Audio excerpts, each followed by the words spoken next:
మావోయిస్టుల నిర్ణయాన్ని స్వాగతిస్తున్నామని సిపిఐ జాతీయ కార్యదర్శి నారాయణ అన్నారు. మావోయిస్టులను టెర్రరిస్టులతో పోల్చొద్దని సూచించారు. నక్సలైట్ల పేరుతో గిరిజనులను చంపటాన్ని తీవ్రంగా వ్యతిరేకిస్తున్నారన్నారు. బస్తర్ అడవులను ఖాళీ చేయించి విలువైన ఖనిజాలు పెత్తందారులకు ఇవ్వాలని ప్రయత్నిస్తున్నారని ఆరోపించారు. కేంద్రం సానుకూలంగా స్పందించి నక్సలైట్లతో చర్చలు జరపాలని డిమాండ్ చేశారు.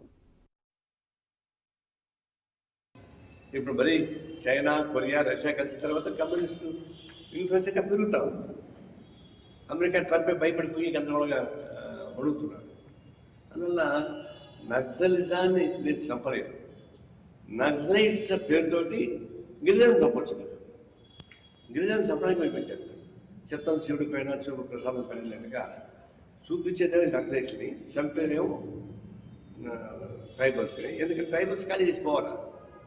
ఫారెస్ట్ అంతా వాళ్ళు ఖాళీ చేసి వెళ్ళిపోతే సంపన్నమైనటువంటి మినరల్ గ్రౌండ్ సంపద వాళ్ళకి అప్పగించవచ్చు.